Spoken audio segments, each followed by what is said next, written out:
Olá, bom dia, paz e graça, amados irmãos. Como é que estão vocês? Bem? Tudo tranquilo? Tudo na paz do Senhor Jesus Cristo? Hoje, terça-feira, glória a Deus por isso. Hoje estamos vivendo mais um dia, mais uma oportunidade que Deus nos dá de estarmos aqui na presença dEle, né? Eu creio que esse tempo que nós estamos passando junto seja proveitoso para você, tá bom? Nós estamos tratando e falando esses últimos dias de cura interior. As pessoas perguntam, mas é porque que em parte? É porque realmente eu não tenho tempo suficiente para dar em uma hora esse texto, né? esse tema, cura interior. Mas esse pouco espaço de tempo para que é para você poder, vamos dizer assim, entender, certo? Muito mais, porque é curto, você entende, você escuta, você vê, você volta, você para. Ontem nós tivemos muito bom, um vídeo, você não viu ainda de ontem, já vai lá, depois desse aqui, você já vai lá, já escuta, porque é o complemento, tá? Não está sendo pulado, está sendo feito, vamos dizer assim, linear, né? Está sendo continuidade, tá bom? Então não esquece de assistir o de ontem e assistir o de hoje, e você vai entender cada dia mais a cura que necessitamos, que é a cura interior, né? E hoje nós vamos falar sobre alguns mecanismos, tá, de defesa da velha natureza, do velho homem, da velha pessoa antes de conhecer Cristo.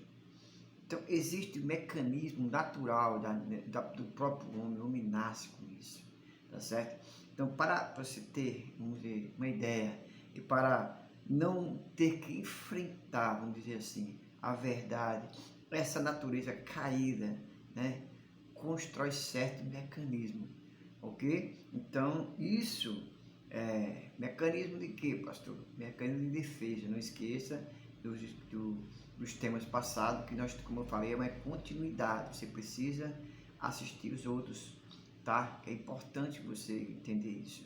Então, a velha natureza caída, ela constrói, vamos dizer assim, um mecanismo de defesa para se proteger contra o quê? A ansiedade e o medo. Isso não muda a realidade, vamos dizer, das coisas, apenas modifica o modo de você olhar os fatos.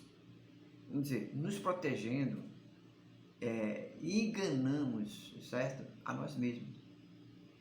Mesmo, vamos dizer assim, mesmo a fim de que não tenhamos que mudar da postura, da posição que nós estamos. Então, o que é que acontece? O homem começa a criar situações que faz com que você não mude, que você não queira mudar, que você permaneça onde você está. Então, o homem, ao trocar a verdade de Deus pela mentira, Satanás, certo? Foi tomado por um espírito de mentira, que precisa ser destruído pela verdade. E quem é a verdade? É Jesus Cristo. Conhecereis a verdade, e a verdade vos libertará. Vamos ler, vou pegar um texto bíblico para a gente iniciar. Pegar a sua Bíblia. Lá, vou pegar aqui a minha, em 1 João, tá?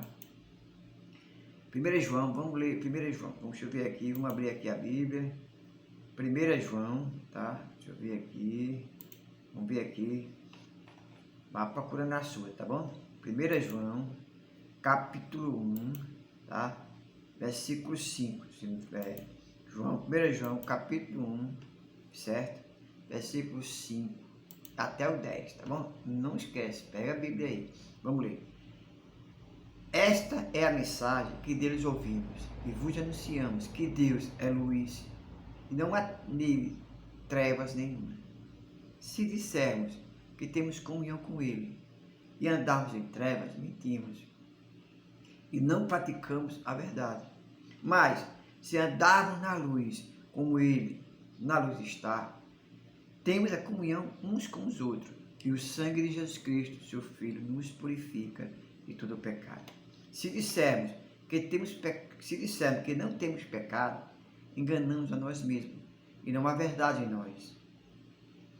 Se confessarmos os nossos pecados, Ele é fiel e justo para nos perdoar os pecados e nos purificar de toda injustiça. E se dissermos que não pecamos, fazemos-o mentiroso.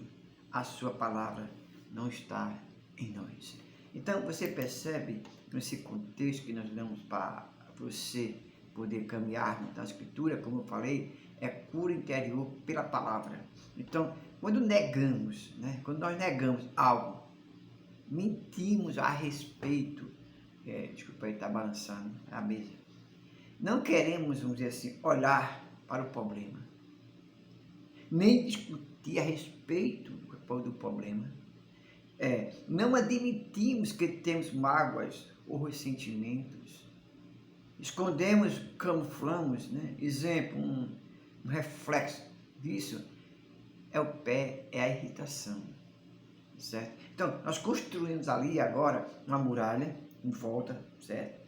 De nossos sentimentos, que é importante você saber disso, para que ninguém descubra o nosso fracasso. E isso chama-se fachada.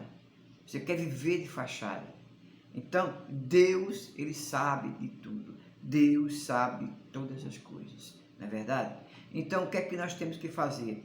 É uma racionalização, certo? Como nós vimos. Nós podemos pegar o versículo que nós lemos, versículo 6 a 8. Não é tão direto como a negação, não é a mentira direta, tá? Mas é sofistificado, tentando dar razões que justificam o nosso comportamento, achando que estamos justificando para todo mundo. Ou seja, nós começamos a querer justificarmos o nosso medo, nossos receios, nossa, vamos dizer assim, receio de dar errado. Nós começamos a camuflar isso. Então, a gente percebe algo interessante. Vamos ler um livro, tá? Em 1 Samuel, vamos pegar aqui a Bíblia. 1 Samuel, capítulo 13. 1 Samuel, vamos ler aí.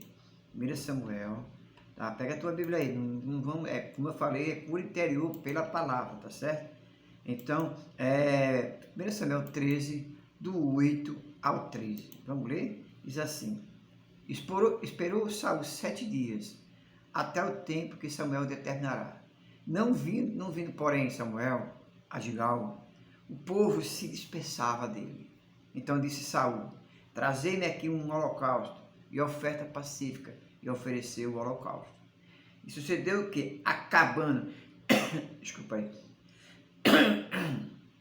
acabando ele de oferecer o holocausto, eis que Samuel chegou, e Saul lhe saiu ao encontro para saudar. Então disse Samuel: Que fizeste? Disse Saul: Portanto via que o povo se espalhava de mim, e tu não vinha nos dias aprazados, e os filisteus já se haviam juntado em Micas. Eu disse: Agora descerão os filisteus sobre mim a Gilgal, ainda a face do Senhor não orei, e constrangi-me a oferecer holocausto. Então disse Samuel a Saul: Procedesse neciamente, e não guardaste o mandamento que o Senhor teu Deus te ordenou, porque agora o Senhor teria confirmado o teu reino sobre Israel para sempre. Percebeu aí, irmão, que coisa, né? A desobediência. Há duas razões, irmãos, para tudo isso que fazemos. Uma boa razão é a verdadeira: nós não enganamos aos outros, mas nós enganamos a nós mesmos. Muitas vezes nós queremos, irmãos, vamos dizer assim, criar situações e inventamos para nós mesmos que aquilo teria que ser feito. Mas na verdade não precisaria ser feito, mas está sendo feito. Bem, nós amanhã nós vamos continuar, tá certo? Falando mais a respeito desse assunto, tá certo? Mas eu gostaria que você fizesse o seguinte, tá? Parasse para pensar, raciocinar, certo? Que o medo ele é um sentimento cruel. O medo nos paralisa, o medo nos faz mentirmos para nós e para as pessoas.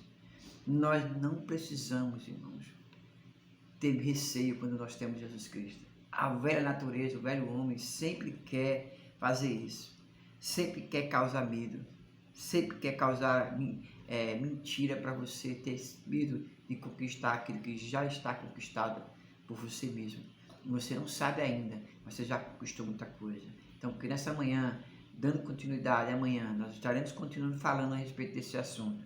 Mas eu pediria a você, antes que você saísse, viesse aqui, ó, esse nãozinho vermelho, e sem medo de ser feliz, se inscrevesse nesse canal, ativasse o sininho, deixasse seu like, seu comentário e compartilhasse e pedisse alguém para fazer parte desse canal, para nós atingirmos a meta de 1000 inscritos. Eu vou atingir essa meta quando você, sem medo nenhum de compartilhar, fizer isso, tá bom? Você não vai pagar nada, é de graça, você estará me ajudando, tá bom? Deus abençoe você, até amanhã, não esquece, amanhã, nesse mesmo horário, nós estaremos falando ainda de cura interior a respeito do medo.